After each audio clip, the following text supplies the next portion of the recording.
Every boom starts with a wild sense of optimism, and every crash ends with a furious search for someone to blame. But what if I told you that beneath centuries of financial chaos lies a strange, unwritten rule? A 300-year-old law that quietly dictates how markets behave, how governments respond, and how ordinary people lose everything, again and again. It's not a law of physics or even morality. It's a law of finance, born from greed, chaos, and the ashes of the world's first modern financial bubble. And 3 centuries later, it's still breaking economies. This is the untold story of the 300-year-old law that caused countless crashes. Our story begins in 1719 in the heart of Paris. A man named John Law, a Scottish gambler, economist, and convicted murderer, walks into the court of the French regent with an idea that will change the world. At this time, France was completely broke. Decades of war had drained the treasury, silver was scarce, and the government's paper notes were worthless. The country needed a miracle, and John Law promised one. He proposed something radical: create a new kind of money, not backed by gold or silver, but by trust. He called it paper money. For the first time, a government would issue currency based on belief in its future wealth, not its current pile of metal. To make it happen, Law established France's first central bank and the Mississippi Company, a venture that supposedly controlled the unimaginable riches of French Louisiana. Shares in this company could be bought with Law's new paper money, and as the price of those shares skyrocketed, people's faith in the paper money grew with it. It was a perfect, self-reinforcing cycle.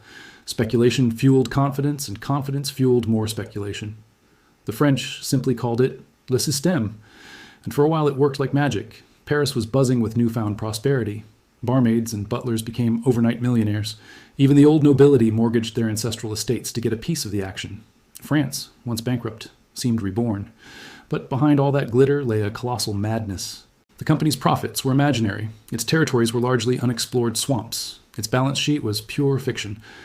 Law's entire system depended on just one thing: belief.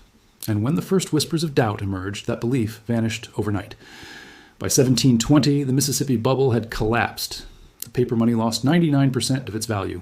Mobs stormed the bank, demanding their gold back. And John Law, once hailed as France's savior, fled Paris in disguise, carrying only a handful of diamonds in his pocket.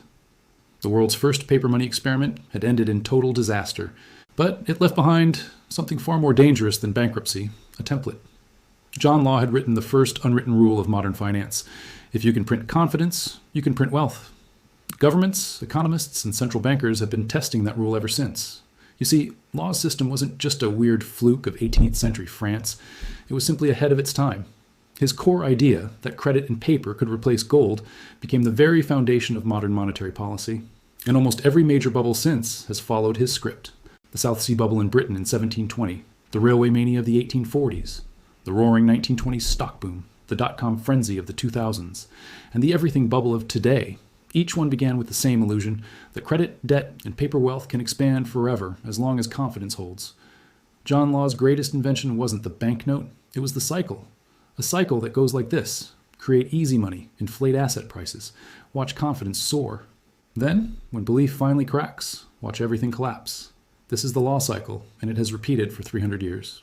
After every crash, we swear never again. But within a generation, new innovators and governments rediscover Law's great temptation. What if we could make wealth appear from nothing? Just this one time. In the 19th century, central banks learned to fine-tune the illusion. They adjusted interest rates and issued bonds to control the flow of money. But the core belief that governments can engineer prosperity through credit remained. Fast forward to the 20th century, and John Law's dream went global. The Federal Reserve was created in 1913 to stabilize the money supply, but by 1929, speculation had run wild once again.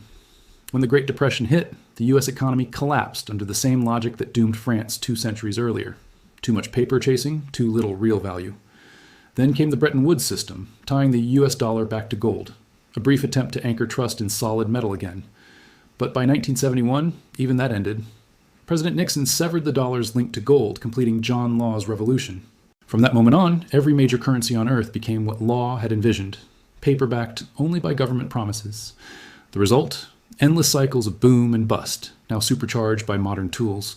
The dot-com bubble inflated on easy credit and blind optimism, where eyeballs on a website, not profits, became the new gold. The 2008 crisis repeated the pattern, with toxic mortgages repackaged into supposedly safe securities. And in the 2020s, with near zero interest rates and trillions in printed money, Asset prices soared once again until inflation returned like an ancient ghost from 1720. It's the same rhythm, century after century, only the instruments change. But here's the real danger. John Law, that system didn't just shape markets. It rewired the way we think about wealth itself. Before Law, money was tangible, coins, metal, something you could hold. After Law, money became abstract, a promise, a number on a screen, a bet on the future. This shift made economies faster and more dynamic, but it also made them terrifyingly fragile. Because when money becomes pure belief, all it takes to destroy it is a single doubt. In 1720, it was a whisper in a Paris cafe that the Mississippi Company's mines were fake. In 2008, it was the realization that U.S. housing prices could actually fall. In both cases, faith collapsed and so did the system. So, what is the 300-year-old law that caused countless crashes? It's not written in any textbook. But every central banker knows it instinctively. Confidence is the only real currency. Once it's gone, no amount of money printing or policy tricks can bring it back quickly. That's why every modern financial crisis begins the same way. Not with a shortage of dollars, but with a shortage of trust. And that's why John Law's ghost still haunts the world's central banks. Today, we see echoes of Law's system everywhere. When central banks flood markets with cash after every downturn, they're following his playbook. When investors treat soaring stock prices as proof of a healthy economy, they're echoing his logic. And when governments rely on perpetual debt to finance prosperity, they are repeating his gamble. The Mississippi bubble didn't end in 1720. It just went digital. In France, after Law's collapse, people refused to trust paper money for generations. They demanded gold, silver, or land, and something real. The trauma of the bubble lingered for a century. But we, in the 21st century, seem to have forgotten. We live in a world where nearly every major asset, stocks, bonds, housing, depends on low interest rates and printed liquidity. We believe central banks can manage the cycle forever, but history suggests otherwise. Every expansion of credit eventually reaches a point where faith runs out. And when it does, no policy can stop the crash, because the crash is the loss of belief itself. John Law died in poverty, far from the glittering salons of Paris where he once ruled as a financial god. He left behind no fortune, no empire, only an idea. An idea that governments could conjure wealth out of thin air. 300 years later, that idea still governs us. We've built the most complex financial system in human history, yet it rests on the same fragile foundation, confidence. And if history has taught us anything, it's this. Every system built on faith eventually faces its crisis of faith.